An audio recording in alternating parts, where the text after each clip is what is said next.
Hi, I'm Sam. I'm Alex. And welcome back to I Have Questions, where we talk about movies that we love, or at least like, and everything weird about them. It's the last week of October, so today we're going to talk about 13 Ghosts, House on Haunted Hill, and House of Wax. All by the same production company, Dark Castle.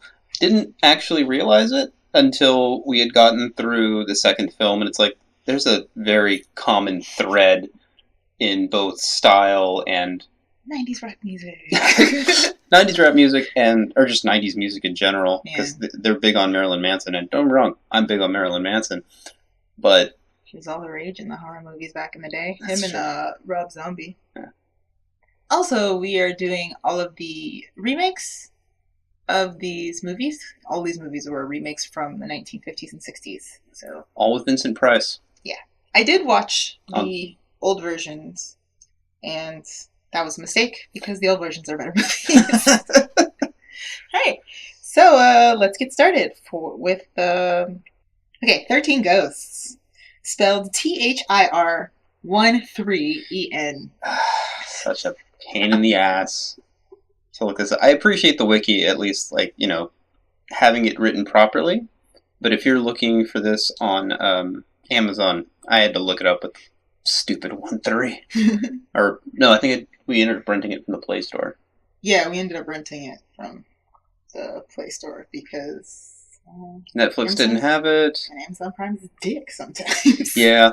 Amazon US had it. Yeah. For cheaper. Yeah. Oh well.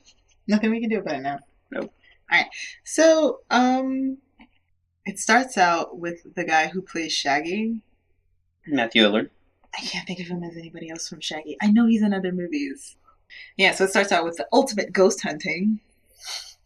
Yeah. Yeah, it's like I don't know why they went with that for the remake. Yeah, you guys have apparently a really good budget. Of course, we have the uncle character who is the who funds all of this. We don't hear about how he attained his wealth, because surely a crackpot would usually, just... Yeah, how do you make that much money off of being a ghost hunter? A secret ghost hunter at that. Yeah. And he has a lot of employees. Yeah. Who all die. Yeah. All liability fees alone, man. Right? The insurance. Goodness. So we exist in a world where ghosts are real. To the point where it's just like they clearly murder people. Yeah, they can actually hurt people. So it's like the Ghostbusters problem. It's just like, surely this would inform a lot of the world. And he's a secret ghost hunter. Yeah, which makes no sense. It's like we clearly have the people. Maybe he hides it behind artifact collection or something. Maybe he's an antique collector or something. Even so, he could have investigated pretty quick with that many deaths around. Yeah, with the deaths of most of his employees. Unless you're finding all ex-felons with no family or something. Yeah. And also, keep this in mind, in the original 13 Ghosts, it's just a rich uncle. Alright, so Shaggy... Matthew Lillard. Matthew Lillard plays a psychic who, when he touches people, he can see all the crazy stuff they've done in their lives, and well, not all crazy, just all the bad things that happen in their life. And he can also see ghosts. So I guess he finds the ghosts by reading the energy of the victims or something. I don't know. Yeah. It's not really explained. He sees ghosts. Well, he doesn't see. He feels ghosts. He doesn't see ghosts. But he can also see his future. No, he's slightly... In one scene. He seems to be clairvoyant to a degree. Yeah. And yeah, I'm fine with them not explaining it. I feel like that's one of the few things they establish pretty well. Is his anytime he tries to always avoid touching anybody throughout the film. And they actually do a good job of making sure that he's not actually physically contacting anybody. And if he does, it grounds him. Yeah.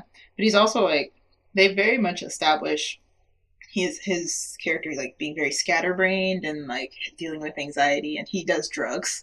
Yeah, I would. Yeah. It's like, if I had to deal with that, it's just like, you can't be intimate with really anybody. Yeah. Even a casual handshake could give you visions into that person's past and or future. Yeah. And there's a line that he gives. He's just like, oh, he understood me. He was my friend. And everybody's like, he's your friend? He definitely used you. And I was like, yeah, as the person from the audience, I can also tell that he was not your friend. Yeah, You were a very useful asset to the company. Yeah, I'd be really dubious about saying this man cares about you when it's clear he doesn't care about the rest of his staff dying. The rest of his staff and his family, apparently. Yeah. Well, let's actually... Okay, so we're going to probably skip a little bit, but the ghosts in this movie are actually terrifying. Yeah, no, I love the makeup in this movie is really, really good. The ghosts in the original one were just kind of... It was the 1960s, so they're just kind of superimposed images, and they did this weird... It wasn't 3D glasses thing, but if you didn't want to see the ghost, you looked through like a blue lens, and if you did want to see the ghosts, you looked through a red lens, so that you didn't have to actually see the ghost, so you weren't super scared. So the movie was more centered around the family and their interactions with everything that's going on than the actual ghosts in the movie, as opposed to the new one, which is the story doesn't really make that much sense, but the ghosts are really cool. It's pretty brilliant, actually. Yeah, it was the guy who directed this. He did horror movie magic. So he was like experimenting with a lot of horror movie stuff. But yeah, so we get to our main character, Tony Shalhoub, who's Monk. Yeah, that's all I can view him as. Yeah, he's in other movies. I know. TV shows. Was it Oh, never mind. I know other movies he's in. Why do I only remember people for the bad movies that they're in? Yeah, well, I remember the movie where he's an alien and he's trying to score with Earth women, and then he managed to... Yes! There's that movie, too, where he's just... That was a sci-fi original, I think. It's like, how can you even prove you're an alien? Well, I can project a beam of powerful light out of my nose. It's like, how do you fucking... I do remember that, because he would just... He got picked because of how fast that he could have sex with her. Yeah. It was so weird. But yeah, so Tony Shalhoub, he's a math teacher, though you don't really find out that until a throwaway line at the end of... when he's talking to the lawyer. Yeah. Who their house caught on fire, the wife died, and they lost everything. So now they live in a really, really crappy apartment. Yet they are still able to afford a, I guess, live-in babysitter. Which I know a lot of people who live in apartments who have, like, housekeepers and stuff, because they're not home all the time and they have kids or whatever. But she's got to be living, because that... Yeah, she's got to be living, because she's got rollers in her hair, and she's, like, sitting at the breakfast table and stuff. So I think she's living. But it seems very odd, because he's like, I lost everything, and yet I'm still able to afford paying for an extra human being living in my apartment. Yep. I'm like, well, maybe that's why you lost everything, because you don't know how to manage money, despite being a math teacher. So this is really strange, because yes, they get the house and everything, and they're really excited about it, but the daughter is way too excited. Like, she's just like, oh my god, we inherited this cool house. I'm so excited. Let's go now. Let's go right in the middle of the night to this house. At least, even in the old movie, like, they went in the daytime. Yeah. They were in the house for a while.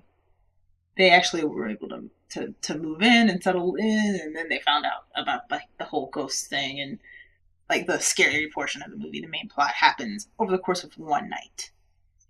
As opposed to the old movie, where they have time to, like, get used to what's going on and actually, like, get attached to the house, and then, like, ghosts.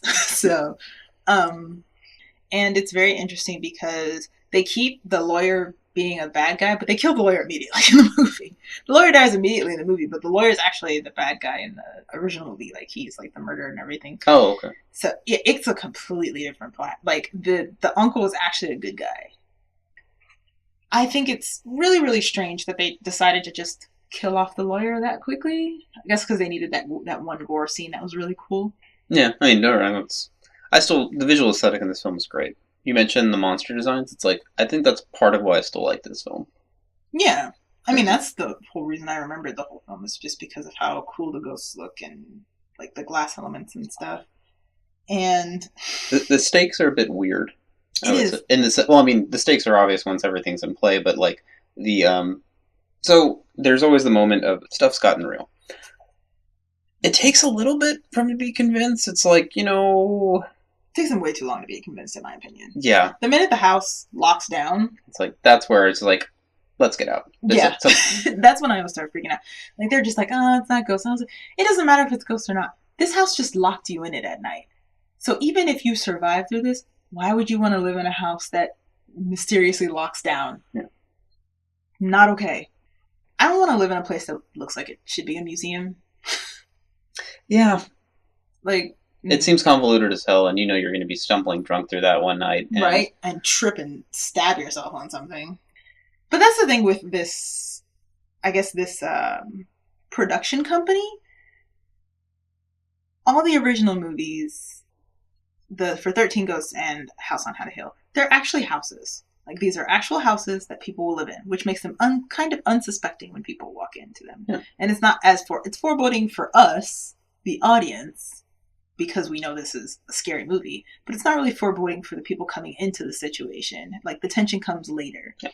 But they're just like, no, we're just going to make it scary right off the bat and suspicious right off the bat, which is really strange. Because in 13 Ghosts, like, that house is a death trap. It looks like a death trap from the outside. and there is a fair assessment, though, because we've spent the past 1,000 years or so, getting used to indoor living for the most part. Yeah. And homes are one of those things where you do definitely take for granted a lot of your safety and security, which is why people who've been the victim of like home invasions are often very unnerved trying to go back into their home even later on. But that's because your home is comfortable in the beginning. Like, it's a comfortable place from the beginning. That's why you don't feel the tension, But I don't know.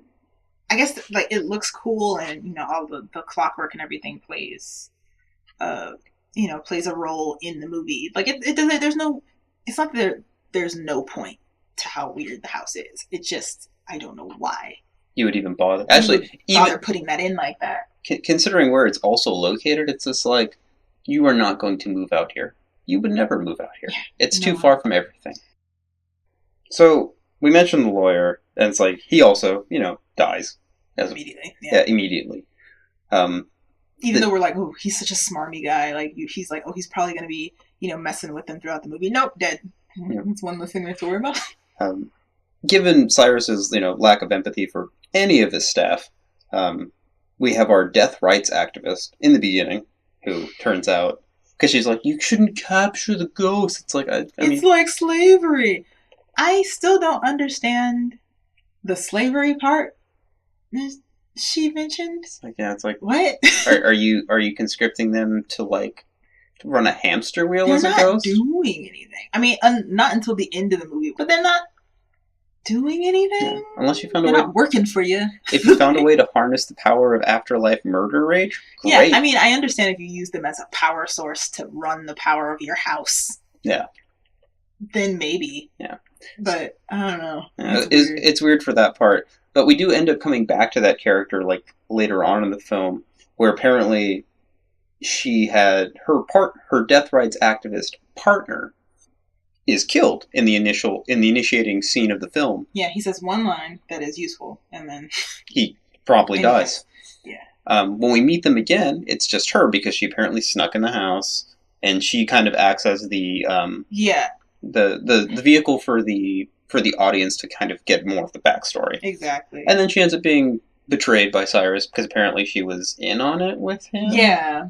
She worked with him, I guess, to make the portal, which we talked about this when we were watching it, but I don't understand why movies do the build up for, okay, this person's betrayal, like, and it's at moments where no one is around except the person who's betraying. And they're keeping the lie for the audience, because they show her in this scene, like, getting everything ready and getting ready to go into the house, getting all the flares and just prepping up to go break into this house. Yeah.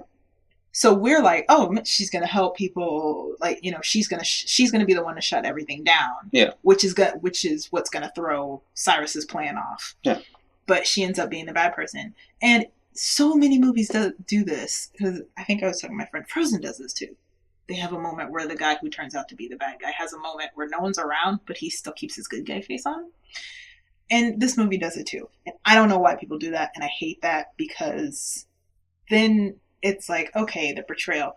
Once again, as I said before with you, when it comes to twists, it should be a moment when the twist happens where you're like, oh, now that little thing makes sense. The little thing that we saw earlier, this makes sense. As opposed to being like, It's a twist. Yeah. Okay. It's a dumb twist. It's like, I mean, twist for the sake of twist. Yeah, it's twist for the sake of twist because, yeah, that's a very modern thing of having a twist in your movie for the sake of a twist. And, like, there was no reason for her to be like that. No.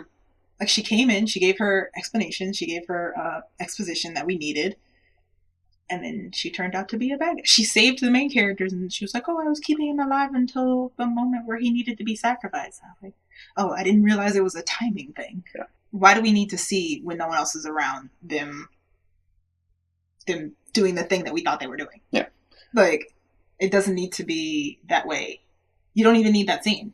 If they would have cut that out, then I wouldn't have needed, like, I would have felt she's mysterious. She's coming out of here out of nowhere. I don't trust her either. But, oh, she's helping them, so maybe I can trust her kind of thing. This film was only an hour and 31 minutes long. They needed every scene to stay in as they could. It's funny because I actually wanted this film to be longer. Yeah, there were a lot of things that really... Like, build-up could have been... a little bit more build-up. Yeah. Once again, if they had gotten used to the house a little bit and then it all shut off, then I would have been like, oh, okay, now the tables have turned. But it would have also been very good because they just got to this house. They're just signing all the paperwork. He's still kind of feeling uneasy about it because he's like, I don't know how we can afford this house. And then the psychic comes in, lawyer leaves, house shuts down. This happens within minutes. They have not had time to feel comfortable living in this house. Like, yes, the sister's super, she's like, oh, I'm so excited. And she goes around the house and she's elated and playing with herself in the mirror and looking around all the bedrooms. Really creepily playing with herself. Yeah, which it's really weird. They do this drawn out scene to make it look scary, but it just looks nobody preens that badly. Like that. She's preening in slow motion. She's preening like the tiniest amount of bang possible that she even has in front of her face. Like, and that's just to show, like, you know, the ghost walking around her and you know, the ghost drowning in blood, but she can't see it, so she doesn't know what's going on. And that's really strange. But the sister's super excited, super comfortable with the new house, not suspicious at all.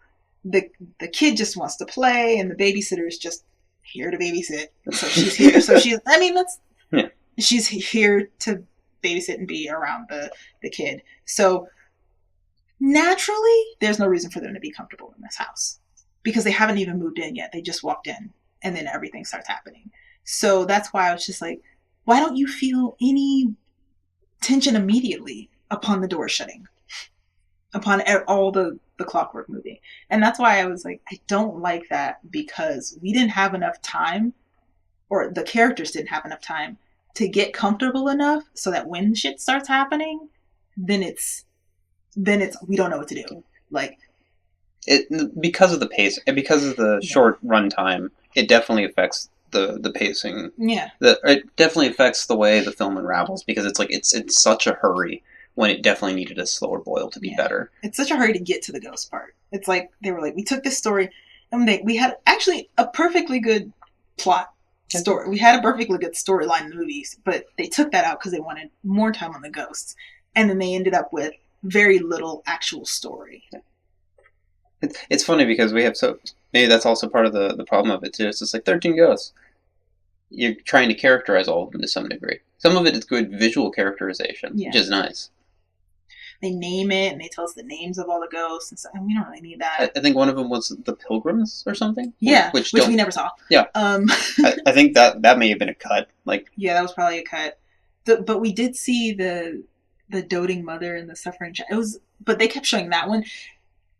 They kept showing it because it was gross. Yeah. But as a ghost, that was the most harmless of all the ghosts. Yeah. Even the little kid who had an arrow through his head. The firstborn son who had an arrow through his head. Firstborn son. So we have Jackal, firstborn son, Torso, the bound woman, withered lover, which is Tony Shalhoub's wife, torn prince, the angry princess, the hammer, the Juggernaut, referenced in the book as Titan, so they changed it at some point, I guess. May have named it wrong, but Great Child and Dire Mother, I think is what I have.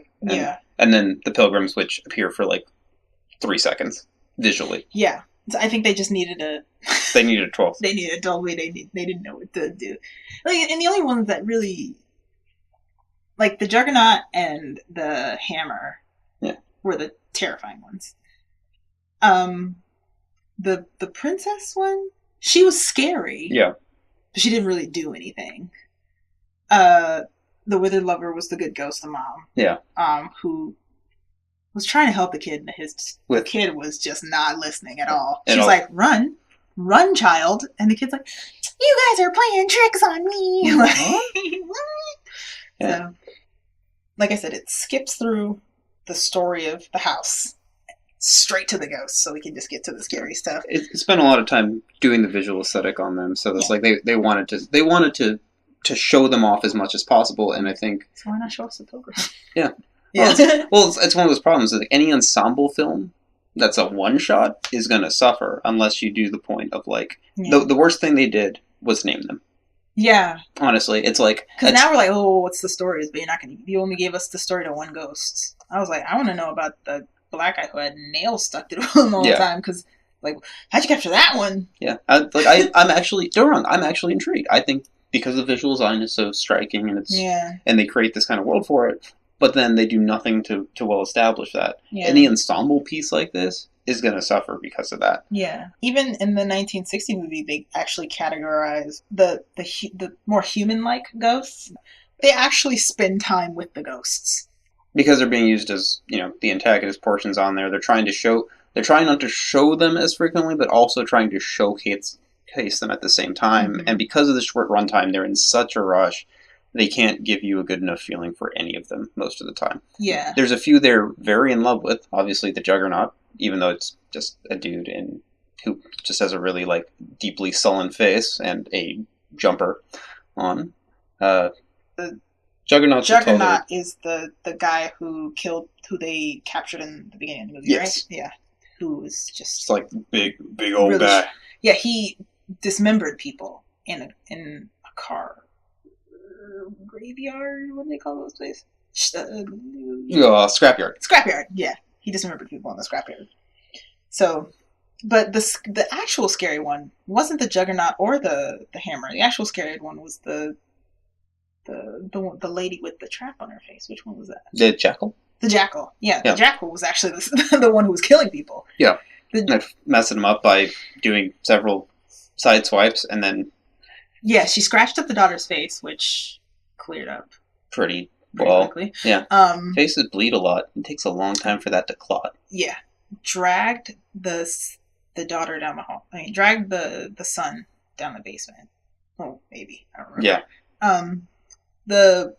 It couldn't have been because, like, the princess she walked around with a knife, but she didn't actually stab anybody. No. Because when she was sitting in the bathtub when the sister couldn't see what was going on, just like, and like freaking out because the sister was about to reach into the water. Yeah. And that's when she was like, jumped like she was going to stab her, but she never actually did. The kids were never really in any danger. They kept disappearing. Yeah. I guess maybe because you couldn't legally have the kids in the movie for that long, but... And the only person who seems to be in, like, danger half the time is Matthew Illard because, he helped capture all of them. Yeah. He's really the only... Which is fair. So it's like... Yeah. And then we have Maggie, Maggie saves the day, pretty much. Maggie saves all their asses. And... Yeah, she just wanders... She wanders around... She's actually gone for at least a third of the film.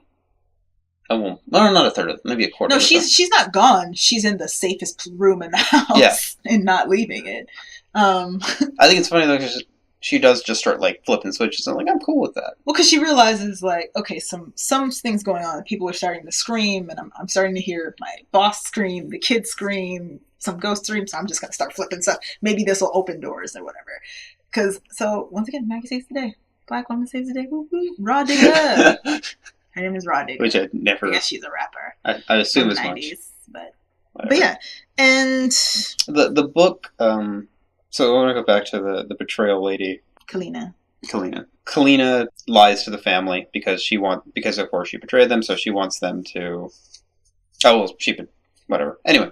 Because she had already betrayed... It wasn't that memorable. Yeah, it wasn't that memorable. The last couple scenes were... But it's to create our motivating effect. So our main motivator, besides leaving the house and getting the fuck away from ghosts, but the antagonist's motivation is now revealed to us, essentially. Which is like, they want Tony Shalhoub, Arthur, to be... The sacrifice. The 13th Ghost. But he was going to be the sacrifice anyway. Yeah.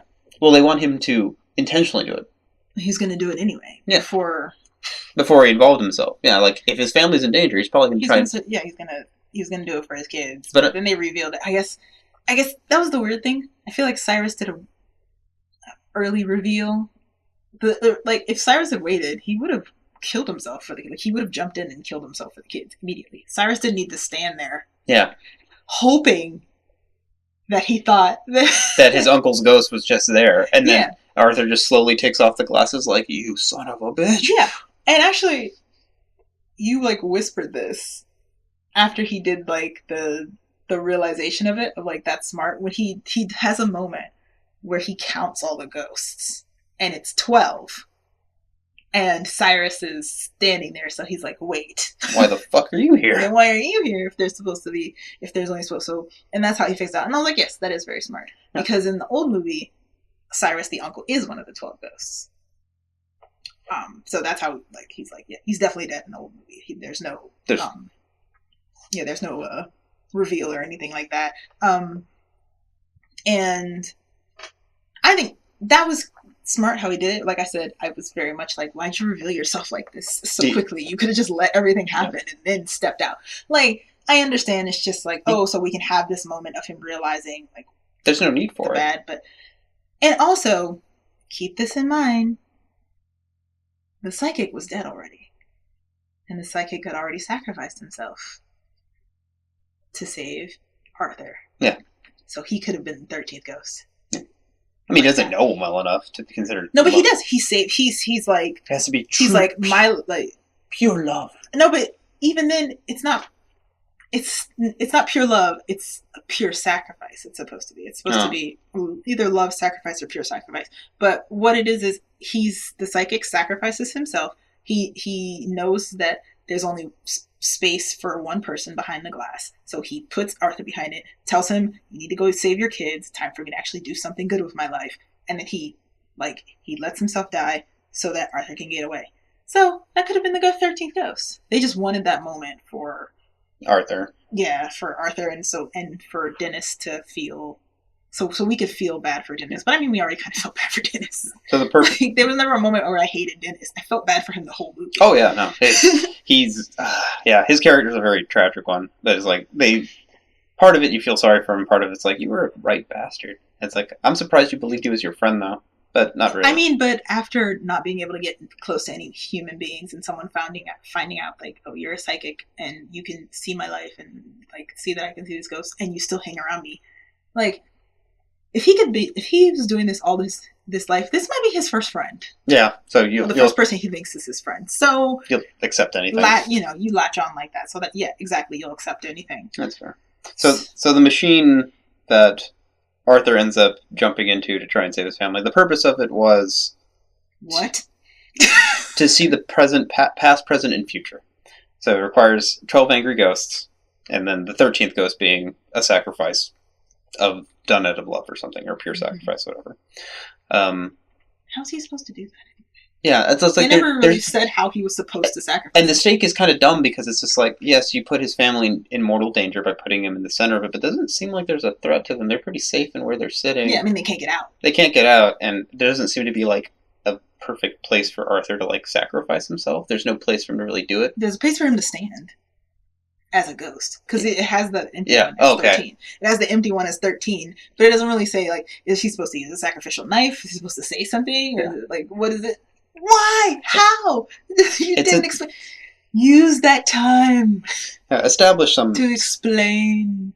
Even if just like, you must sacrifice yourself with this knife. You must sacrifice yourself with this spell. Or something. You had spells. Yeah, we established spells. You established spells. So why? Yes. So the film's a bit of a mess because it's in such a rush to get to the end scene and show off all its pretty features, but it does a bad job of setting them up on a broader scale. Yeah. So you're not, and the stakes seem kind of low most of the time. Yeah. And then at the end of the movie, the ghosts are released from the house, and then they just walk off. Which is, I'm just like, bullshit. So we're just gonna let all of these homicidal ghosts just leave? Yeah.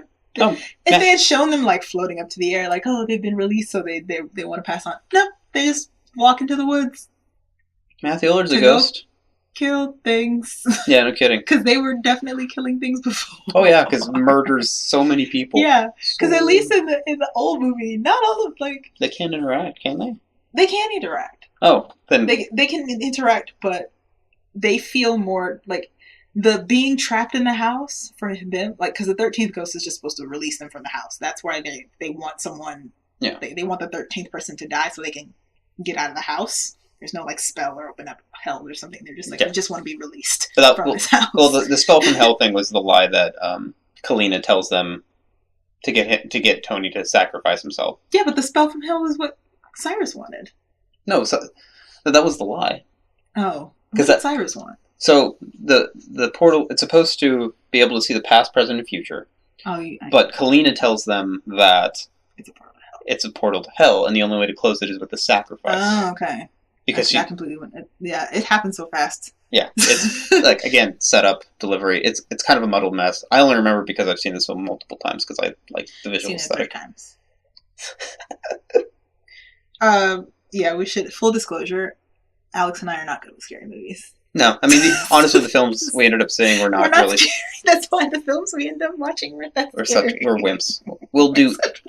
Join us next Halloween where we'll actually watch it. Nope. Not happening. We do both. Just do it as a double feature. Watch the original, because I like Tim Curry, and we watch the new one.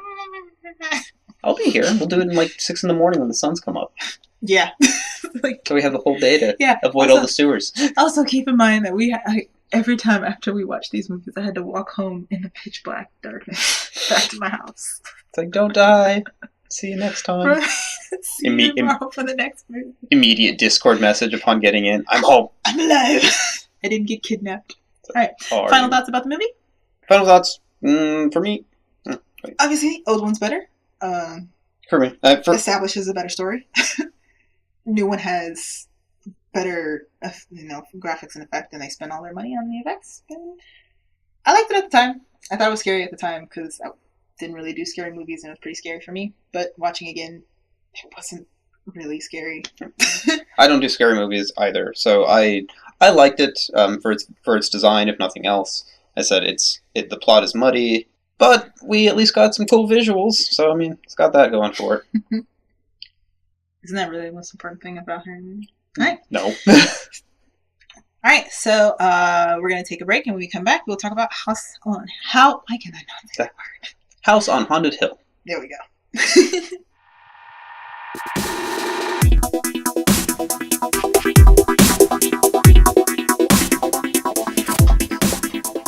Okay, and we're back. So we're going to do the House on Haunted Hill, the 1999 version. Indeed. Yeah. We open up with in the asylum or hospital, what have you. Yeah, it's asylum. No, it is sanitarium. Okay. Yes, the oldie term. We're in the sanitarium. Stuff goes south, and the patients escape and proceed to burn the place down. And of course, they end up haunting it. And then they want to restore it, or actually, they did restore it. Yeah, the house is restored. There are at least two generations lived in that house. Yeah, which is kind of like, no. Yeah. Okay, so, 1. Why did you restore it and make it into a house? Yeah. Because it's a sanitarium? It doesn't even look like a house. Okay. And it's going to be massive. Your HVAC is ridiculous. Ginormous, and it doesn't even look like a house. 2. You redid the house, but you still left all the shit that was in the basement? Yeah, left all the shit in the basement. And the mechanism for locking down the house. Not a very good reconstruction job, unless we're to assume the ghosts did it. I guess because they were like, we're not going to go down in the basement because, all that torture stuff is down there. Then why move into the house? And we know Pritchard has lived in it, at least to a degree. Because he said he grew up in it as a kid. Yeah. And was terrified of the house. So I assume that even though he grew up in the house, he tried not to be in it. Yeah. As much as possible. Which is also nuts. He doesn't want to be in the house at all. Yeah. And the only reason he's in there for those few moments is because he's like, I need to get my money. Where's my money? Yeah. And then the Stephen Price guy is like, oh, you'll get it. Oh, don't you want to stay and get your money? No, I want to leave this house. It's like, I know what's going on in this house. I want to leave. Give me my money so I can leave now. Which I don't understand, because to me it's just like, I would have gotten that check well beforehand. Yeah. Yeah, but they needed him in the house. In the old movie, he's in the house. So the owner of the house. They needed someone who actually knew the house. But yeah, so the guy, Stephen Price, keep in mind Vincent Price was in all three of the movies that we're doing today, the original ones. Stephen Price he's called an amusement park mogul. Let me tell you something about that amusement park. That is the Hulk ride at Islands of Adventure. 100%. That is the Hulk ride at Islands of Adventure. It is the same green color. It has the same, like, the line, everything, the entrance to it, it's all the same. The only thing that they add to the movie is, like, that one shot that they show, like, oh, do you know any rides that start from the top? All that is fake and stuff that, like, the elevator and everything, that's stuff they made though. When you actually get to the roller coaster, it's the Hulk. I know, I've been on that roller coaster 100 times. That is the Hulk. I think it's funny that somehow he's become a mogul, but he has very camp, kitsch ideas that are only good the first time. Yeah. No, I read that in my notes too. I was like, this ride is only good the first time. Yeah. The conceit of the elevator was dope once. Yeah. And it's the same thing, like, if you go to Disney World, if you ride Test Track, when they add on they're like, oh, we're going to put in the crash test dummy thing. That's scary the first time you go through. And then the second time you're like, all right, let's get through it so we can get to the actual park. So he's supposed to be like this scary and stuff like that. Yes, the elevator thing. I would keep the elevator thing, because even it's fun, because if you've been on the ride before and then your friend goes on for the first time and then you do that with them, then that's fun. Yeah. So, but the thing where they have the fake roller coaster thing going off the tracks. Where is that landing? One, where is that landing? Two, that's a waste of a whole set of cars. Yeah, because it still has to ride the rail, be powered, move through. And you still have to load all the mannequins in there. Yep. That's a complete waste. Also, on a real roller coaster, you would never be that close to another car in front of you. There's so many problems that could happen with that. What if it doesn't realign properly when it goes back? There's so much, like, health-wise and financial-wise, like, it's not worth it. So yeah, past that, I had a lot of problems with that, especially, like, being from Florida and knowing that ride, like, in and out. Like, I've been on them so many times. I was like, this is the Hulk. What? Let's go up to go up again. Yeah. But, bad decisions all around. Yeah.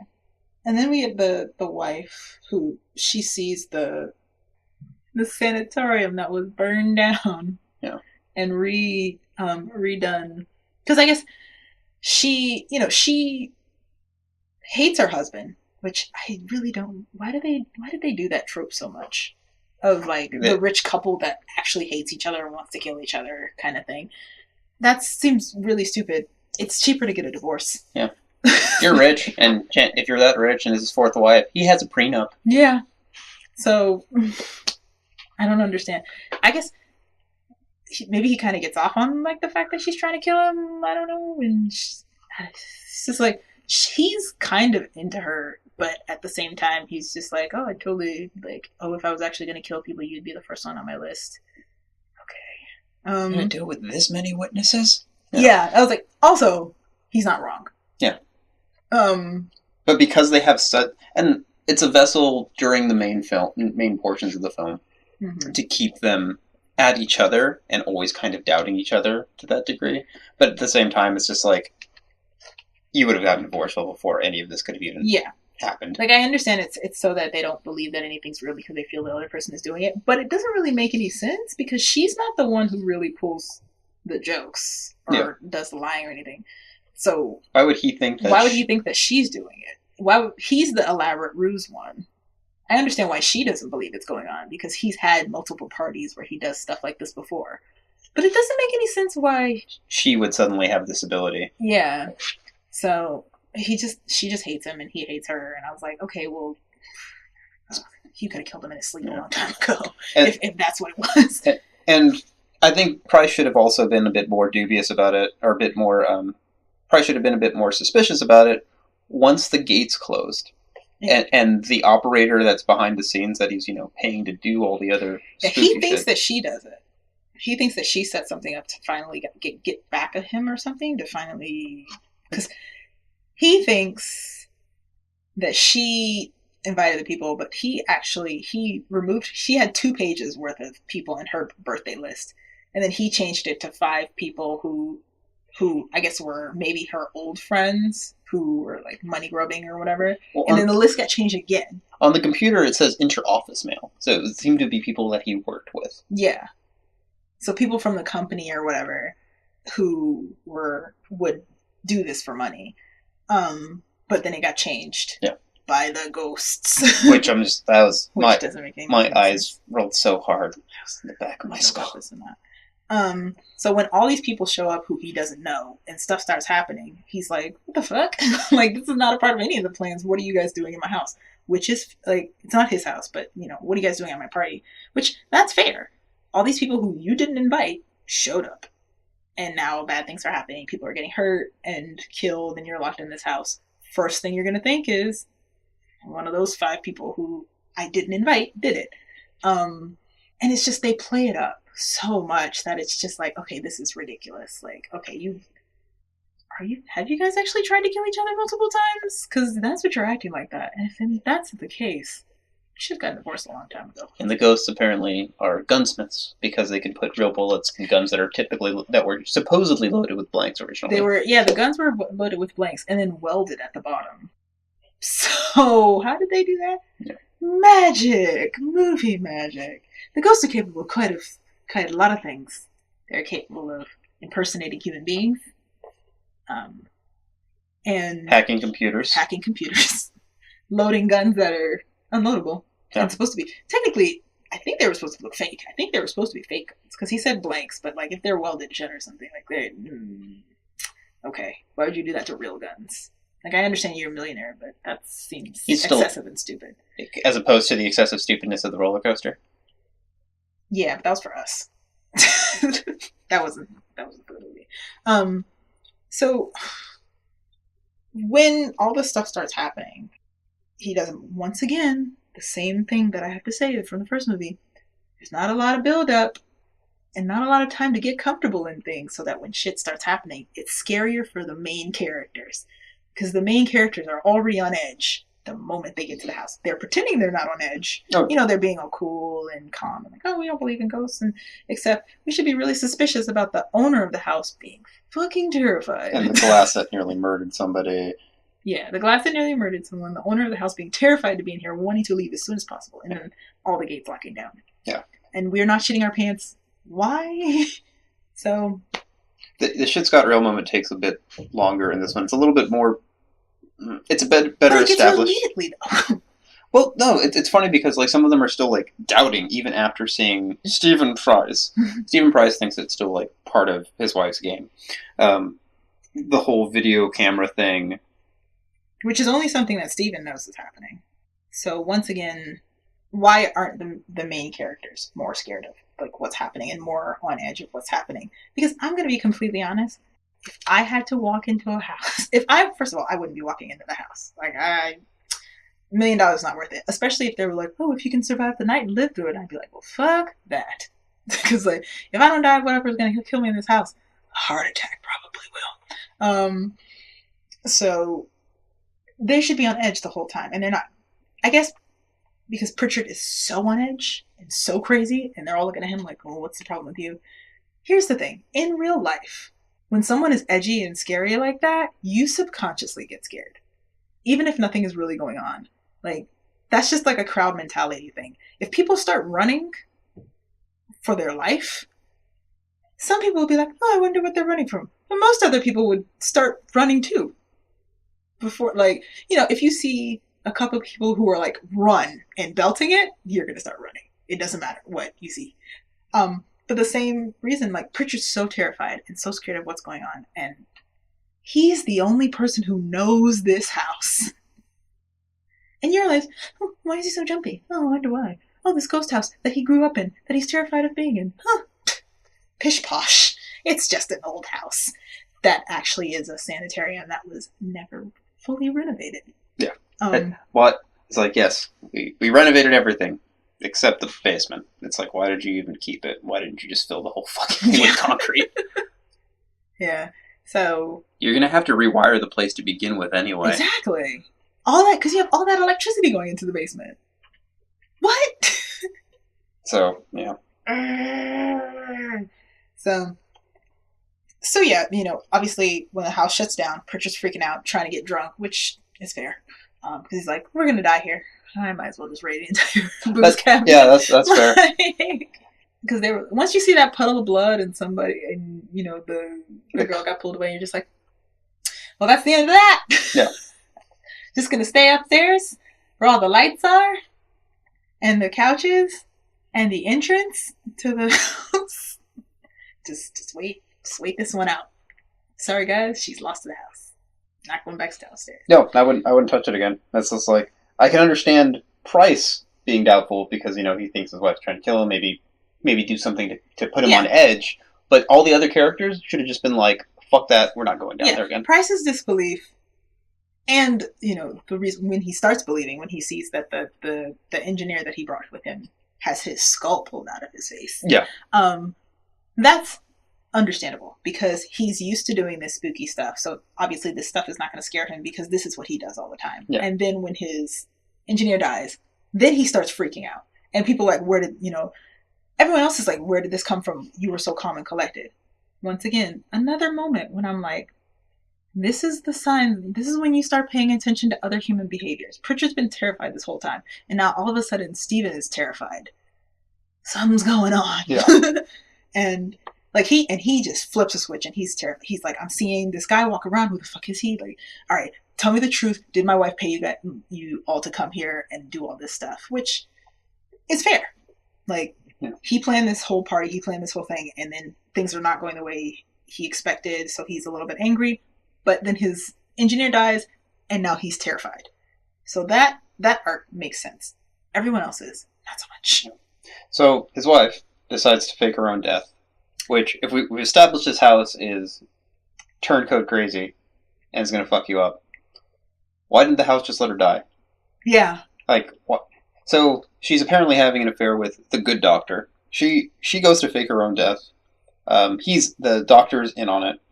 Apparently they drugged her or something, even though, she was shaking violently a second ago. Yeah. If you're going to fake your death with an electrocution, you're probably going to die. Yeah, because the ghosts are already pretty sadistic in this movie, so it's like, I assume that you would have actually died. Yeah, and it's actual electricity going through her body because they have to shut it off for it to stop. Even if you turn down the amperage, it's like the ghost would probably just throw that shit high. Yeah. Because in the old movie, I think she gets either stabbed or shot or something. I don't remember, but in the old movie, it's a vat of acid that kills her. Jesus. Yes. Why is there a vat of acid in the movie? Who knows? Who cares? Gotta keep your silver clean. It's plot things.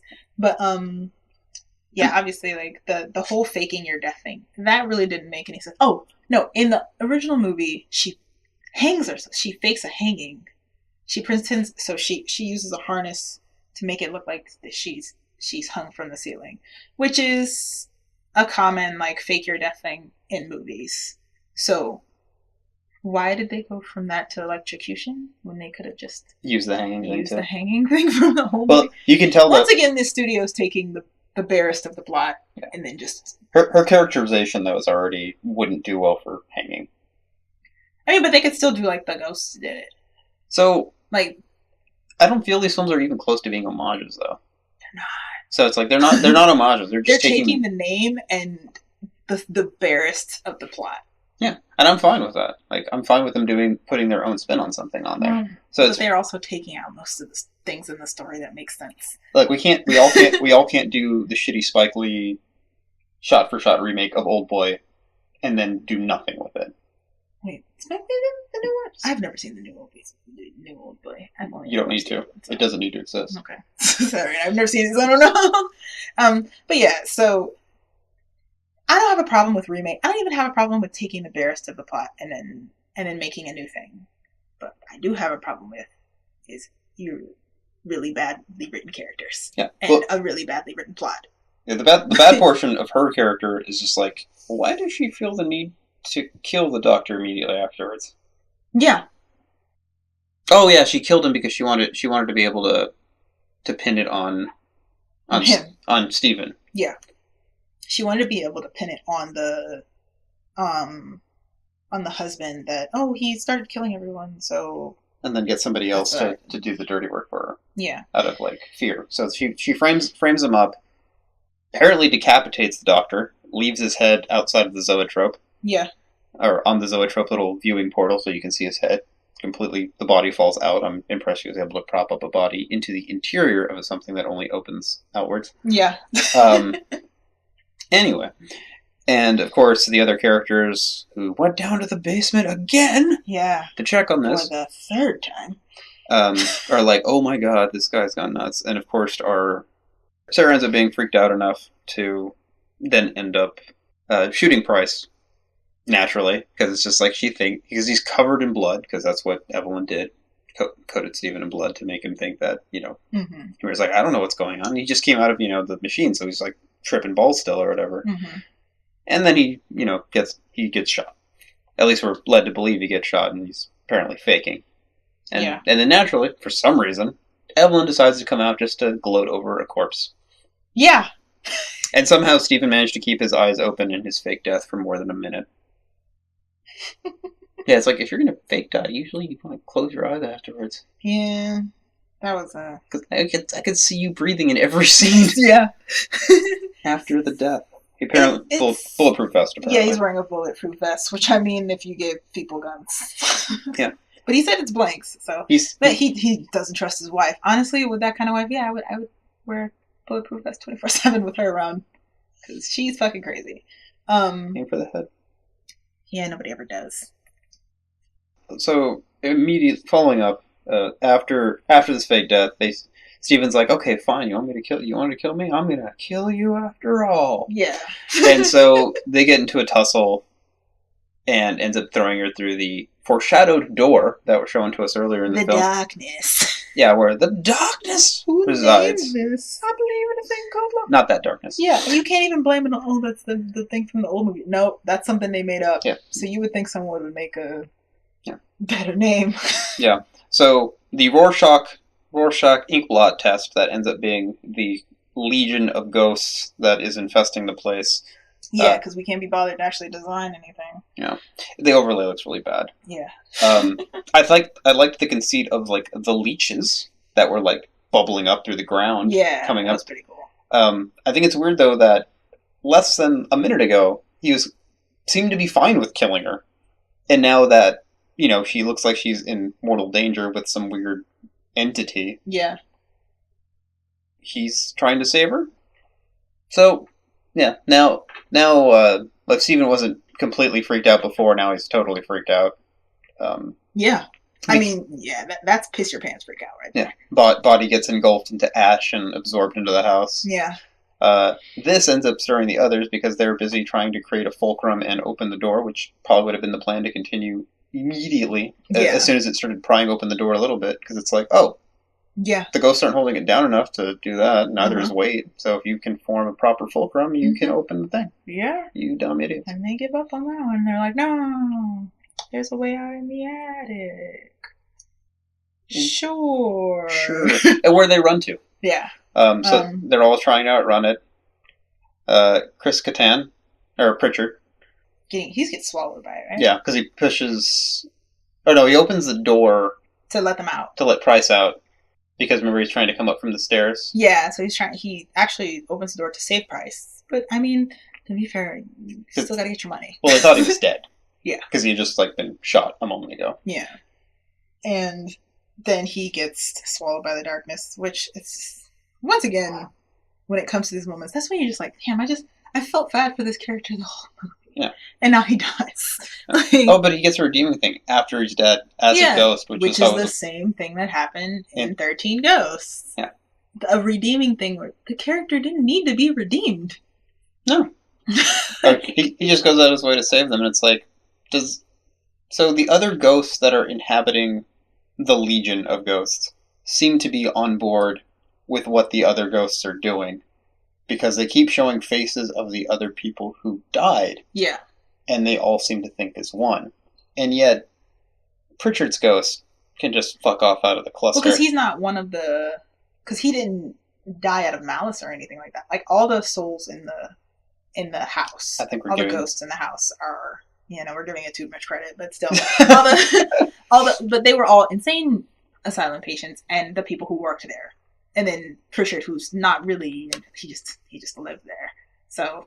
I guess he's not a part of it. I don't know. It was weird that they did this in both movies. Yeah. That they had Thanks for not letting the person who really didn't want to be a part of this die, and then they ended up helping in their deaths. I don't know why they took both of these elements and used them in the movie. Yeah. So, they get through the house and they get through, I guess, is it like an attic window or door or whatever? Which it doesn't make any sense that that's open. And they didn't use that before, but okay, sure. Whatever. And they crawl out of the house after everything's happening, and lo and behold, look, it's the check for $5 million. That'll buy a lot of therapy. Yeah. But I was talking to Alex, I was talking to you about this earlier, about how a lot of American movies have the happy ending thing, which Asian movies don't have, where it's just like, somebody makes it out alive, and it's good. They get over it. It's fine. As opposed to other countries' horror movies where it's just horror and everybody dies at the end and whatever killed them still there. But it goes back to normal, ready for the next person to come through. This had a post-credit scene.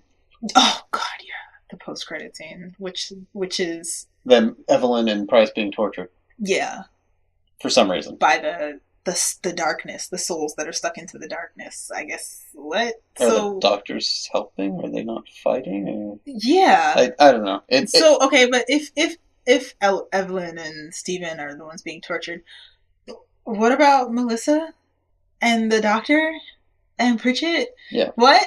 Well, did they just pass on? In fairness, did Evelyn and Steven not pass on because they're so fucking horrible? Like what? Yeah. Well, the only one not to die to the product of the ghost is the doctor. Yeah. Even though they show him as being part of it, just because he died in the house, part of the Legion mass or whatever. Yeah, doesn't really make any sense. Whatever. A lot of this movie didn't make any sense. Yeah. Which, I mean, that's kind of what helps when I watch horror movies. If I can be like, this doesn't make any sense, then I can kind of pull my brain out from it and be like, okay, well, you don't need to be scared of it because it doesn't make any sense. This is why I watch shitty horror movies. Yeah. Not ones that are very well made and very well thought out, because those are actually scary. But yeah, I don't really have that much to talk about this movie. I remember this movie. I'm telling you, the reason why I picked this movie is because it is the horror movie I remember where the black guy lives. And that's the only reason I picked it. Because I didn't watch a lot of scary movies as a kid. So I don't really have that much to say about this movie. That's fair. Well, usually it's like, hey, look, black guy lived for once. Yeah. And he got money at the end, too. Yeah, even rarer. Yeah. And it's Tate Diggs. I mean, he was our black heartthrob of the era. Yeah, he was in a lot of movies in the 90s. Besides LL Cool J, but... Yeah. But Tate Diggs was actually an actor. That's true. So there's a difference. Like, he was on Broadway. That's fair. Rent, but yeah, still Broadway. He can sing. Yes, he can sing very well. But yeah, so... Final thoughts? This movie was so stupid. Actually, so I like... I had to keep stopping it. Because I couldn't do it. It was just... Everything was so ridiculous. I was like, let me stop and go make something to drink. Let me stop and go get some ice cream. Like, I gotta go put gas in my car. Like, leave the house entirely. It's a hell of a pause. Yeah, this is a movie. It was, when I watched it, I was really young, and it was just on TV, so it's like, we had commercials in between. And you had some stuff edited out of it. Like, very little, but still. Yeah, but, this was hard to watch. I definitely don't like this as much as I do 13 Ghosts. Yeah. I feel like this one flits a little bit between serious, not so serious. I mean, it has jokes sometimes on there, but they never feel like they're people dealing with the trauma of the situation necessarily. I mean, Pritchard's gonna joke because like he's a fucking wreck. So I understand him trying to crack wise or trying to, like, get laid before he dies, as he puts it. Well, but Pritchard understands the situation as soon as it happens. Oh, yeah. He's like, oh, shit. He's like, well, we're all gonna die in here, so, might as well get drunk and have some sex. Yeah. But, yeah. So, but the fact that it takes so long for the other characters to really get into it and realize, like, oh, like, shit got real. The fact that it happens, like, one by one, it's annoying because you're busy setting up stakes for the others. Yeah, like, people, like, someone's already dead, there's blood in the room, you're trapped in here. Just that fact alone. It's like, somebody's dead, and we're trapped in here. Once again, that fact alone, the fact of being trapped inside of a place that this is not your home, you don't know anything about this place, and it used to be a sanitarium, that's immediately, I'm done. I'm on high alert. Tension's high, I'm ready for anything, I got gun cocked and loaded, like, that's, and I don't really like that they do that in both 13th Ghosts and House on Haunted Hill. Just, tension is not where it should be. No. It's all the audience is feeling it, but you're calming down the audience. Like, but the fact is, horror movies are supposed to have tension for the audience. Basically, I mean, it's kind of, mountainous. Like, yeah, peaks and valleys. Tension, like the peaks and valleys of tension, no tension, tension, no tension.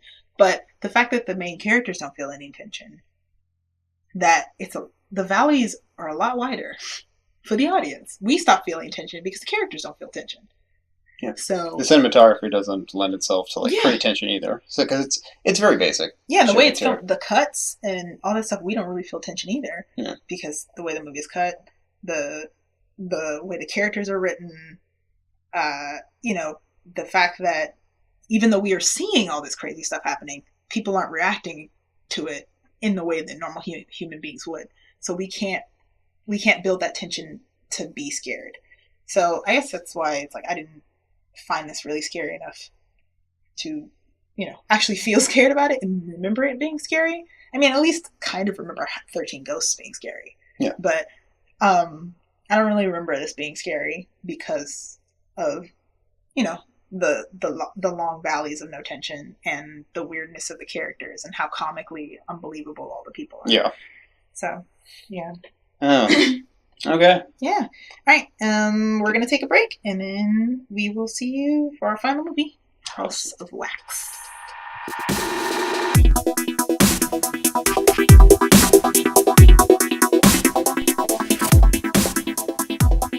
And welcome back. We're gonna do House of Wax, 2005. This is the one I didn't see though. Of these three films, this is the only one I had not seen. Paris Hilton's in it, so that put me off immediately because this is during the tapering point of her quote-unquote career. She has a pop album. Don't remind me. This is post-height of, was it Simple Life or something? Yeah, The Simple Life. Fucking reality TV. It's a mistake. Anyway, we open up in a diner with Carly, her boyfriend Wade. Oh wait, no, before that. Worst parents ever. Oh, yes. Oh, you're right. Yeah. So we get to witness the mom doing the wax carving. Yeah. Their screaming child that they bolt down. Literally bolt to the chair. Yeah. Yeah. So post that, we're at a diner with Carly, her boyfriend Wade, and various other characters, one of which, they're body count, so it doesn't really matter, but one of which is her brother, who is very iffy, because they're going on this road trip to go see a football game. Yeah. Okay. A college football game, yeah. I guess. I don't know. It's the whole freaking state's trying to go. Yeah. So. Yeah, and why are you doing this? In New York State, which is strange. Yeah, and why are you planning this so poorly? So yeah, the brother is a problem child who's apparently been in prison. He seemingly blames all his problems on other people, according to his sister. Yeah. Because it's like, you got fired from your jobs, it was the manager's fault. I did something, I didn't bail you out, it's my fault. our parents didn't help you out, it's their fault. Like, it's never your fault for being such a shitty person. Yeah. And even, like, you kind of see this glimmer of, he knows he's a shitty person. Yeah. Because, so he's acting like he hates the boyfriend. And for, I guess, to be the, oh, big brother, nobody's good enough for my little sister thing. But he just takes it to the level of he's just fucking mean to him. And the boyfriend, understandably, doesn't like the brother. Like, I mean, if you're a dick to me and you seemingly, like, really hurt my girlfriend, who is your sister, at least emotionally, like, I'm not gonna like you either. But also I guess that both of their childhood friend is also he comes along. And he's, so it's like the small towners and the city kids, because her friends from college are there too, who are just affluent as fuck, who just want to fuck. They don't, like, they just care about sex. That's the only thing they came here. They, like, the black guy came to watch football and have sex with his girlfriend on the road. So. And a pregnancy subplot that doesn't pregnancy subplot that does nothing. It feels no tension. It's barely mentioned. There's no weight that you feel from it. It's like she doesn't even actually know if she's pregnant. Yeah. So. She's not fully sure of it, which is why she doesn't want to tell her boyfriend. So that goes nowhere. That's Paris Hilton's character, and Blake, played by Robert Riker. Yeah, they're not really important. No, not really. Body counts. Anyway. Yeah, basically. And Wade is played by Jared Padalecki from Supernatural. Yeah, so now you might actually have a reason to watch this, if only to watch him be the first to die. Yeah. So anyway, they're trying to get to this football game. They go camping, and then the truck is, like, staring at them. Like, are we trespassing? Yeah, and that's my thing. He says, "Are we trespassing?" And then Blake's character says, "There was no fence." And I was just like, oh my god. If you're in the South, in the country, not everybody puts gates around the property. Yeah. But also, the truck that's, like, stopped there staring at him, he throws a rock and breaks the headlight of the car. And I was just like, yo, y'all are in Louisiana. Don't be messing up somebody's Hummer like that. And if you're going to do that, why the fuck did you stay? Yeah. That, like, they stayed the night after that. And I was just like, shouldn't you be afraid of some rednecks coming and beating you guys up in your sleep? Yeah, you guys are... It's like, this is the country, and you just screwed up this guy's truck. Yeah. So they stay the night. They end up sleeping till 2:30 in the afternoon. Which is incredible, because, like, nature is very loud. Yeah. And waking up once that... And also the sun. Yeah, once that sun hits. No, your tent is not good enough to block out. They weren't drinking that much. Yeah. So basically, that camping scene was used to establish backstories of the brother and sister. It turns out they're twins. Who cares? Turns out they're twins, and they used to be really close, but then he started acting up in school, and he became the evil twin. I was like, oh, my parents were... He started calling himself the evil twin because, started doing bad stuff. And yeah, it's because... I don't know why you blame it on the parents. Clearly, you started doing shitty stuff. Yeah. They said he went to prison, and this is... So apparently he's in prison for at least, I assume, a number of years, because it had to be prison. Yeah, it has to be over a year for it to be prison and not detention center. Because they're twins, and she's only just going to college. Well, they're drinking. So maybe 21? Yeah. So they're either just going to college or just getting out of college. So he's been in prison for over a year. Yeah. During this time, you didn't reevaluate yourself? A year is a long time. Yeah. And even he admits it. He's like, I don't hate the boyfriend. He's actually kind of a good guy. I guess it's like, that thing is just like when you were a bad person and people expect you to be a bad person. So it just kind of perpetuates. It perpetuates, and you just start acting like a dick just because that's what you're used to acting like. So that might have been how she was being. Like, obviously they had issues that they need to get through. Yeah. But yeah, so we finally, in the morning, the car breaks down. The belt is cut. Yeah, it's like, I'm surprised you didn't mention that, because it's just like, oh, it's broken, this is brand new. It's like, you didn't look at that? You broke somebody's headlight and you didn't think someone would have sabotaged it? Yeah. But we've established that these kids are pretty stupid. That's fair. So they send one of the cars up to say go to the game. The boyfriend admits, he's like, I didn't come here for the game. I came here to spend time with my girlfriend. Fair. Yeah. That's fair. I mean, if I were going on those trips with my significant other, it wouldn't be for a game either. I don't really like going to sports games, so I completely understand where he's coming from. So he's like, okay, I'm going to look for the belt for the car, and then... Oh, also, they stumble upon basically a dump yard for roadkill. That's how they find they find creepy guy. The creepy guy who ends up taking them to the town over, freaks them out, as is correct. Yeah, because he's very rednecky. Yeah. And he's just dumping roadkill into a pit of blood and guts. And he's like, well, why do you think I'm so suspicious? You've been eye-banging my girlfriend? Yeah. That becomes a thing. Like, the guys are eye-banging her. So, turns out, he was just bringing him to the town. Because they have to stop right outside of the town. It's like, oh, it's just around that bend. It's like, I'm going to drive through this? It's like, well, yeah, but I got to switch the car into four-wheel. Because the road is like... Yeah, this is after he pulled out his knife and stabbed the dashboard. Yeah. With it. Yeah, they're wrong. It's like, that's pretty... And this is Louisiana, so... Yeah. Crazies exist here. Yeah. So know where you're at. But yeah, turns out, town's right there. So he was leading him to it. He feels bad. We'll come to that later. Anyway, end up in town. They walk into, like, no one seems to be around. It's a ghost town.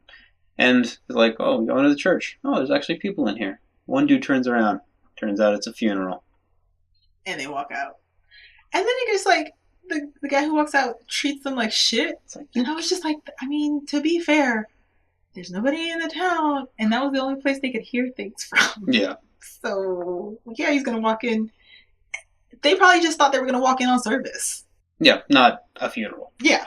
So, he gives them shit for that. He comes back out again. He's like, look, I'm sorry, I go through a loss. I'm so okay. It's alright. It's like, what do you need? It's like, well, my car just I need a belt for my car. It's like, well, I run the mechanic shop, so I'll go over there. Convenient. Yeah. It's like, oh, convenient. No kidding. Yeah. So, yeah. They end up assing around, going into the... House of Wax. Even though it clearly says it's closed. On the door. Yeah. It's like, if it's closed, you don't enter.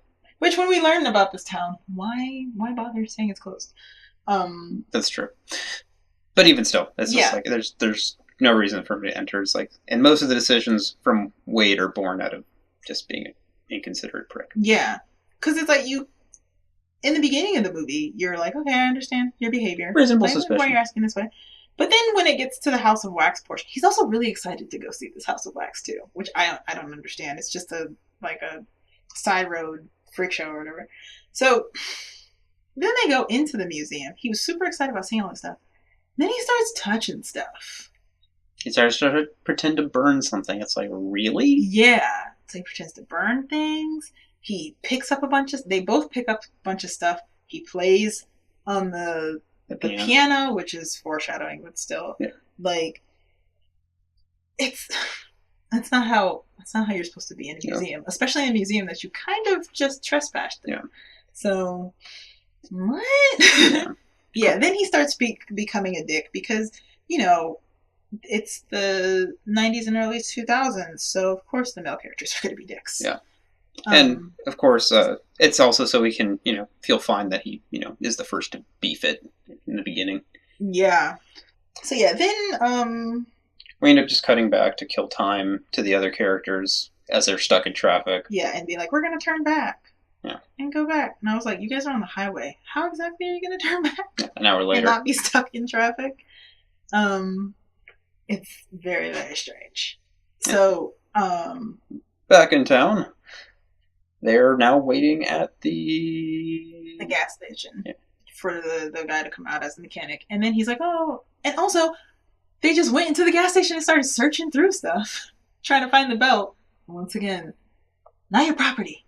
Yeah. Not your place. What are you doing? So, of course, the guy, Bo, I guess? What was his name? Yeah, it was Bo. Yeah, walks up to him and was like, oh, I see you let yourself in. And he's like, oh, we don't have that size belt here, so you can go to my house. Okay. And this is when we start realizing everybody in this movie is stupid. Because why would you go to someone's house, in a town you don't know, for a belt of a car? You should just be like, we'll wait here for you to go back and get it. Yeah, he's like, because he was like, oh, I just gotta go home and get it. And then he made up this excuse to use the bathroom, which was very strange because he never went to the bathroom. Yeah, and he never even pretended like he was gonna go to the bathroom. Starts dicking around in the house. Yeah, starts dicking around in someone else's house. Once again, what is with you? Like, no, this is not natural. You don't go into someone's house who you don't know and they seem really suspicious and just start fucking around with their stuff. Yep. Like, just say I'm going to go to the bathroom and just start walking around. Because they have no real reason to be suspicious of him at this moment. So why are you walking around in the house and searching around stuff? See stuff that he shouldn't see? Ends up getting his tendon, like Achilles tendon cut. Yeah, that was hard to watch. Oh, yeah. So let's get to the part. This movie isn't scary. It's gross. Yeah. Everything about it is gross. There's nothing scary about this movie. It's just all grossness and jump scare music. Yep. Oh, and at one point, actually, I think it was around here where the Metal Gear Solid noise happens. Yeah, that thing. Yes. It's like, Snake! Yeah, we both were like, what? Snake! Because we both heard that sound. We're like, what? Kind of want to play Metal Gear again. It doesn't make any sense. But he gets his tendon cut out. Finally, the girl steps out of the truck and realizes, like, oh, hey, the headlight is out. You know. It's their truck. Yeah, and starts freaking out. And this is when you start thinking, if this was all a ruse, does he just have a fake funeral every day? Because, she goes, they do the tussle. Boyfriend disappears. She's freaking out. They have the tussle. She realizes. She tries to call his friend. He doesn't pick up. And she drives the car into a ditch. I don't understand what it is with people in horror movies. They just lose all, like, perception. They lose all their faculties. They lose their ability to walk, to run, to drive a car, to scream. And then they just become useless for a second because the plot needs it. So she runs the car into a ditch, drops her phone, and just runs back to the town. And that's when she realizes that everything in the town is wax, including the people in the funeral home and, like, the people at the movie theater. Like, just basically everything in the town is all wax people. Which, once again, I say, does he pretend to do that funeral thing every day? Like, yeah. I mean, every time? Does he pretend to have a funeral every time someone comes in town? Like, what? It seems like the only real way in is through that crappy road. Yeah. So if that's the case, maybe he's got, like, connections. Oh, we know he has connections with the dude outside. Yeah. But it's just like, but why the funeral, though? The funeral makes sense because it, like, at least gives the semblance that the whole town would be in on it compared to the gas station now. But you can walk in and then the guy walk out of the gas station and be like, you need any help? Oh, we don't see anybody in there. The funeral going. Oh, maybe there's a funeral going. Like, it's just, like, yeah, that's fair. Yeah, that's fair. So, I don't know. So Wade dies horribly. Oh, God. It's gross. He gets prepared. He gets waxed. Yeah, he gets... literally waxed, where it's like hair is removed from his body. Yeah, all the hair is removed from his body and he gets covered in wax while he's awake. Yep. That's not how it works. It seems like they're injecting him, which doesn't... No, it's covering. It's just covering? Yeah, it's just... The injection was the anesthetic to paralyze him, so he wouldn't move. Oh, okay. And yeah, it just turns him into a wax figure. Yeah. And once again, this movie happens in one night. So I guess that person works really, really fast. Because not only did he get covered in wax, he then got posed, reclothed, a wig put on him. Put on display. And put on display. Yeah. Same night. In a short amount of time. Yeah. Same night. And then another person got put up there. Because the friend got covered. Yeah, but he was still in the chair. He was still in the harness thing. Yeah. So what? This person works fast. Yeah. We come back to Bo, then having gotten Carly and takes her to the garage for some reason. Yeah. Which just happens to have an underground torture chamber. Yeah. Super glues her mouth shut. Yeah. That was rough. Yeah. Also, I can understand she didn't know really what it was, but when you see that container, because I knew what it was. I didn't need to see a brain. When you see that kind of container, that's super glue. It's always super glue. It's always super glue. Why would you then close your mouth? Yeah. Because she immediately closed her mouth, which just made it so much easier to just glue together. Yeah. And then she pulls it apart. And once again, her face just mysteriously stops bleeding towards the rest of the movie. Her brother and her brother's friend, or whatever, come in. Their childhood friend. Their childhood friend. Come in the rich couple's, the college friend's Escalade? Whatever it is. Whatever. Paris Hilton's character and Blake stay behind. They take that person's vehicle to get up to the town. And leave the car outside of the town. Yeah, and then go in. Friend decides to try and go to the store, I think? Well, they split up. They decide to split up. He ends up at the museum. That's why the friend ends up at the museum. The brother's friend ends up at the museum just because, and that's natural. He's just searching everywhere because. Yeah, but at this hour, I mean, there's lights on it. Yeah, I mean that's the only place with lights on, and that was opened. And that's the only place that you can't see through the window, because all the other places you can kind of see through the windows and see, okay, there's nobody in here. And they haven't had the call of distress yet, so they don't know. They just think that they're walking around the town and just got stuck there or whatever. So they're just walking around, and then friend gets beheaded. Yep. In a very odd way. It's like old school. Cross the blades. Yeah, cross blades and just right on his head. Yeah, so when they start killing people, it happens fast. Yeah. I do appreciate that it does a better job at pacing that in that regard. Yeah. But what happens, because that's how we find out that Wade is... Because Wade's not dead. Oh, yeah. Yeah, Wade wasn't dead. He was posed. He was still alive. And he was just sitting there posed in wax. And the friend, I guess... He sees it. He sees Wade's, and he's like, "Wow, it looks just like him." No, he was just like, "Hey, man, we gotta go. What are you doing?" It's like, and he's like, "Wade." Yeah, and he sees just his eyes moving, but then he's peels a piece of the wax off, and then it's just flesh. It's like muscle under, and then he keeps peeling, and Wade's crying in pain and screaming because he doesn't know what's going on. And I was just like, once again. Stupid person, you pulled this off and it was bleeding. Why would you keep pulling? And then I guess does Wade get stabbed or something? What happens to him? Oh, so the crazy brother takes a swing at the friend and just knocks Wade's jaw off. And then Wade dies. Yeah. His eyes roll in the back of his head and he dies. So, once again, this movie is more gross than scary. And then the friend dies, and Nick finds Carly, because he finds Bo, and is, asking him questions about what's going on with his sister. Of course, Nick is a reasonable human being, so he gets suspicious immediately upon seeing this guy, and is like, oh, what the fuck is going on? This guy's really suspicious. He says he hasn't seen my sister and her boyfriend, but I know they were definitely here. They definitely called us and knows what's happening. And then Carly does something very, very dumb.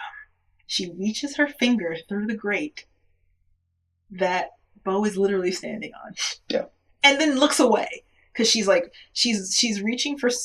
at something else, but she's reaching up and not looking at what's happening. And then her finger gets cut off. Yep. And I was just like, well, saw that coming. Yeah. And she would have passed out from blood loss. Oh, yeah. She should have passed out from blood loss multiple times in this movie. Yeah. She was just... adrenaline will keep you going, but the minute you stop moving, it's boom. You're going to pass out. Yeah. And she managed to pry her mouth open, and it was bleeding profusely. That healed up nicely. And then, of course, she could scream, and then obviously Nick was immediately fight, Where our portraying of him as a prick the entire time finally comes to help. You were so mad about this. It's like the moment he was like, "Oh, don't," you were literally like, "Oh, don't make me feel bad for this guy." She's like, don't make me be on this guy's side. I hate this. And I was like, yep, this is what the movie's doing. So it was building towards. It's just like he seems like an irredeemable bastard, and then of course we have to make him capable. It's like okay, well now it's sudden prison skills and suspicion and other things like kind of helping us out. No, yeah, he was the one with common sense. Yeah, until he threw away the shotgun. Yeah, and the crossbow. Yeah. But, in fairness, at that point they had only seen Bo. Yeah, they had only seen Bo, so they didn't know about the other brother, who was actually the one putting everybody in wax, and Bo was just the one who was setting it up. Bo really liked to kill people, but the brother, what's his name? Vincent. Yeah, Vincent wanted to make everybody into wax. The killing part was just, I guess, because you're a psycho. But Bo was like, the killing part is the fun part for me.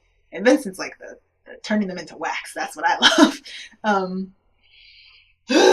It was very strange. And, the whole, like, oh, it's brother. Then they ended up... So, yeah, they turned the tables and were able to fight off Bo because he got a crossbow. The brother got a crossbow, which he threw away.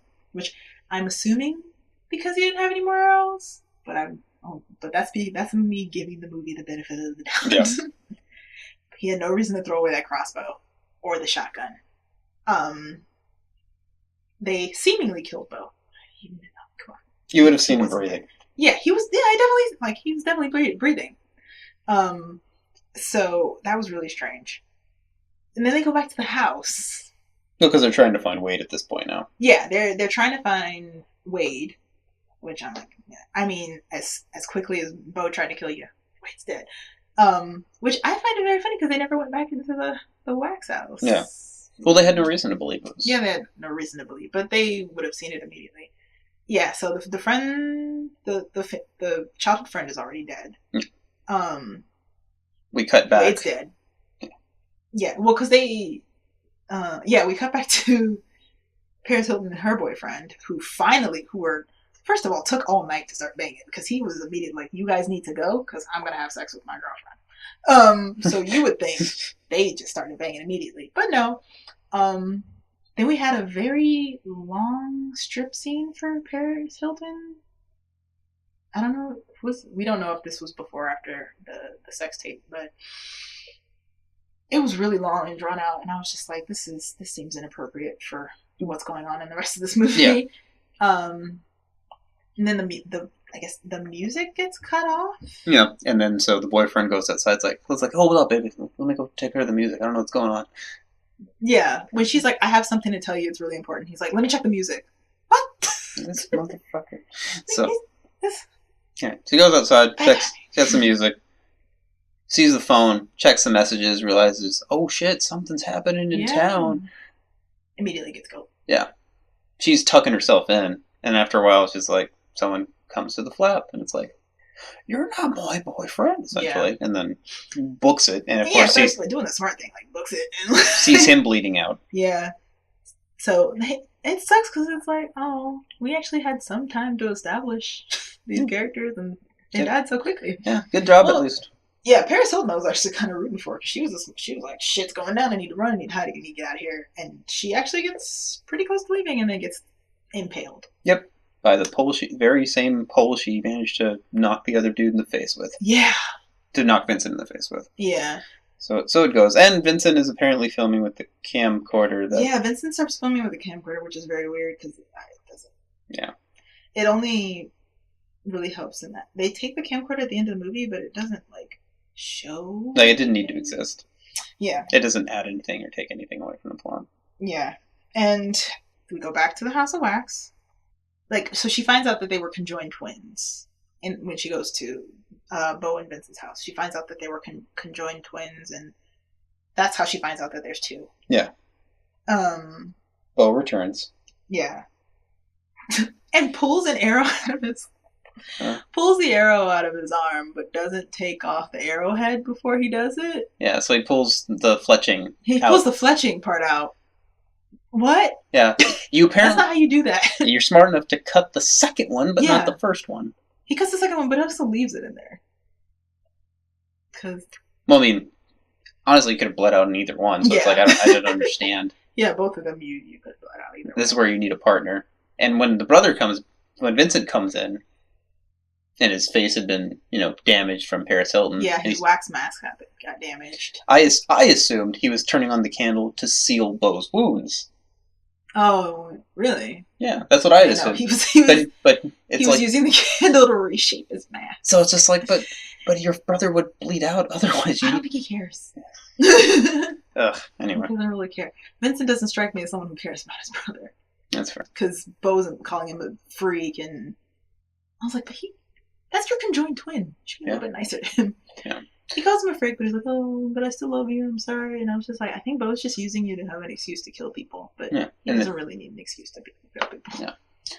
And we go down, and they get chased back to it. Yeah. Well, they make it down to the sub part of the house. Oh, yeah. They make it down to the basements, which I guess the whole town is just...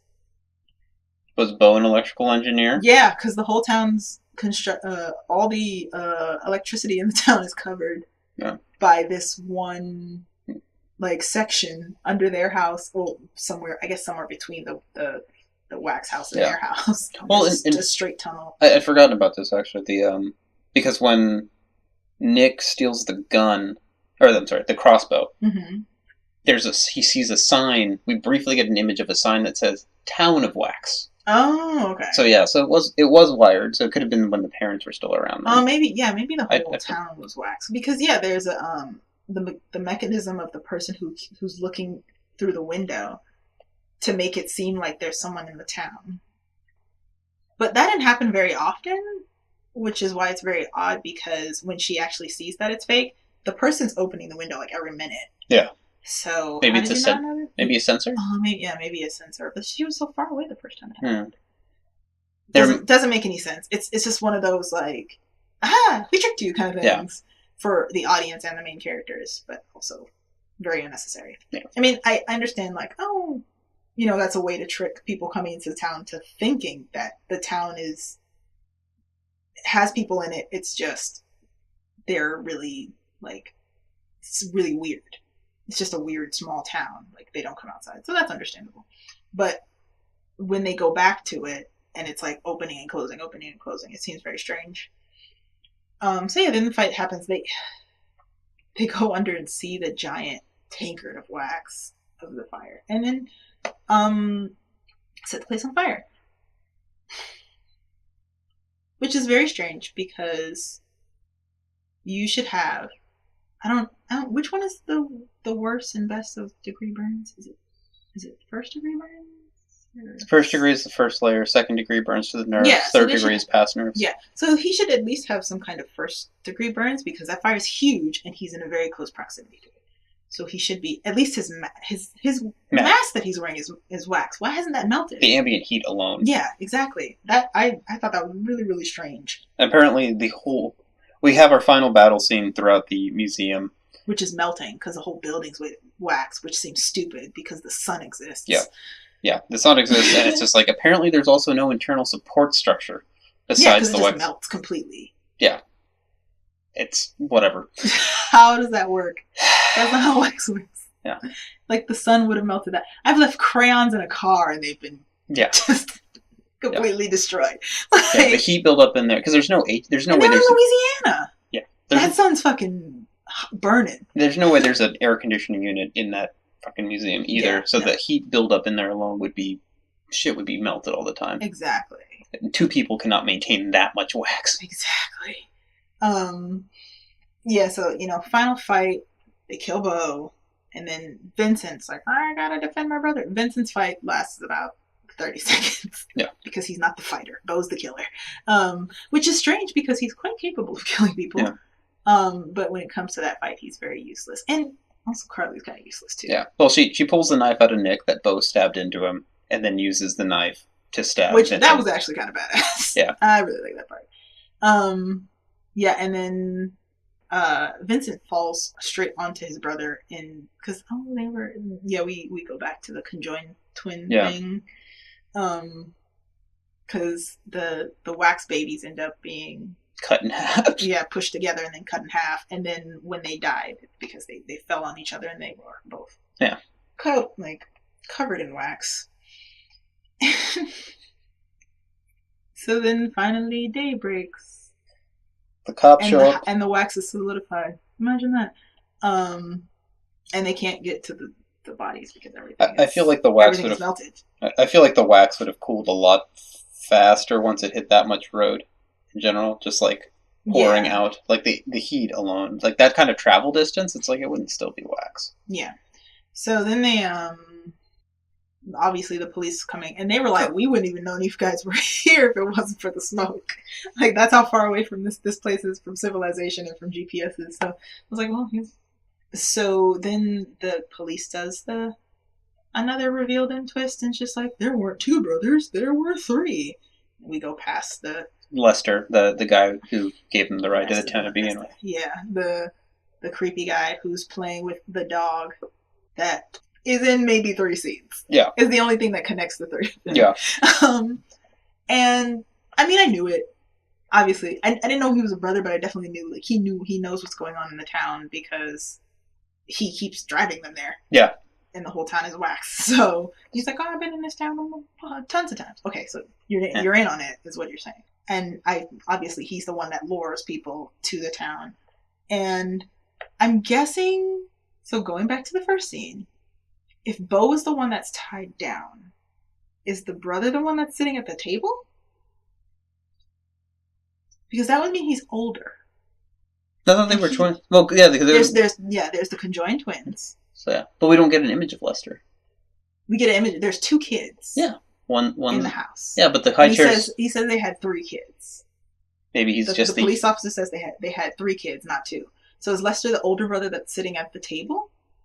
Because Bo's the one who has the marks from being strapped down. Yeah, but wasn't Vincent then? Because the high chairs are labeled Bo and Vincent because they see those later on in the movie.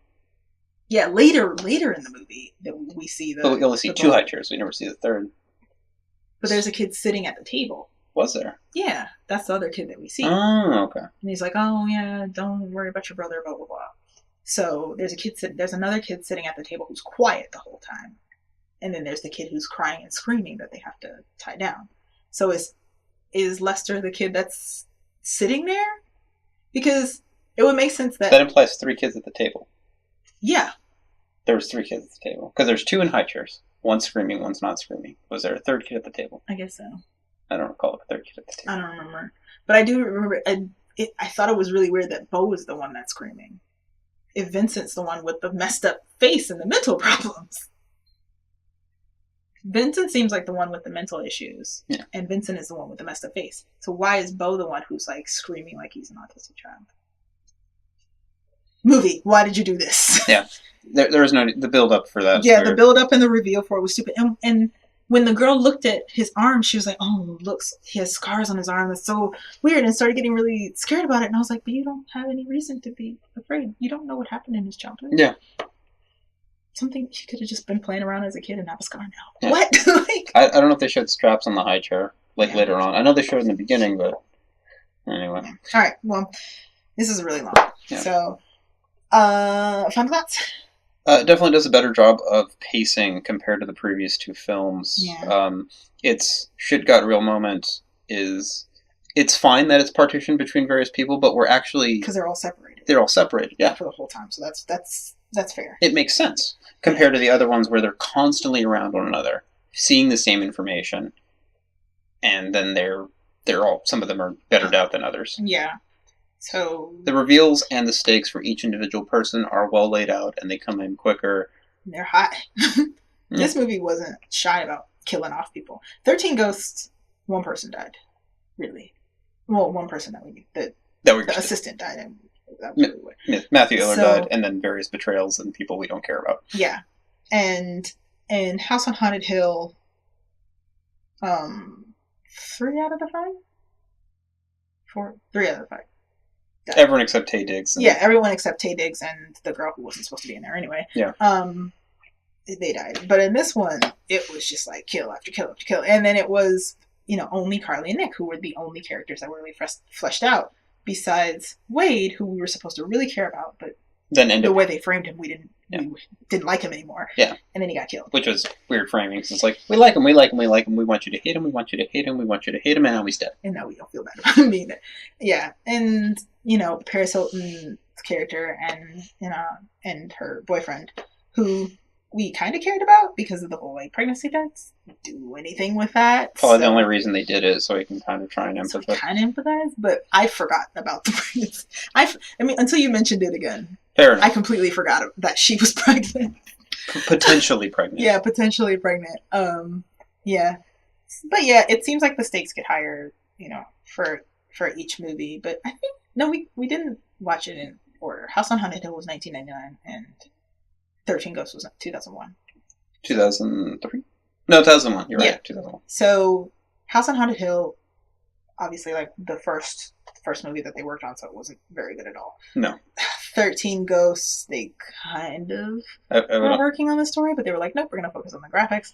And then, finally, we have House of Wax, which, out of the three, has the better kind of storyline where we actually feel something for the characters. It's a bit more coherent in terms of pacing, structure. Yeah. It actually has a decent enough runtime because it's almost 2 hours.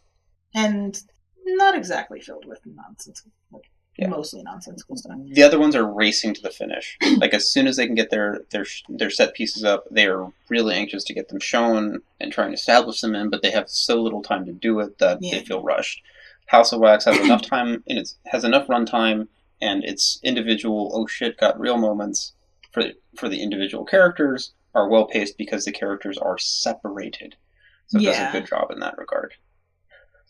But yeah, I mean, of these three, if I had to watch them again, I mean, I'll watch 13 Ghosts again if only for the visual portions, but as far as like a sit down for a Halloween night, if we had a choice between them, House of Wax would probably be the one I'd want if we wanted to get people grossed out or scared. Yeah. 13 Ghosts, because if I want camp, I'll choose that. House on Haunted Hill I probably won't watch again. Oh yeah, I probably won't watch House on Haunted Hill again. I probably wouldn't watch House of Wax again just because it's so gross. Yeah. 13 Ghosts is the one I've watched the most anyway. But, alright, so that is the end. This has gone long enough. Next month, November, we don't really have a theme. We're just going to do movies by director. Yeah, so look forward to that. And we'll see you guys next time. Take care. Good morning, good afternoon, good evening, or good night, wherever the hell you may be. Take care. Bye.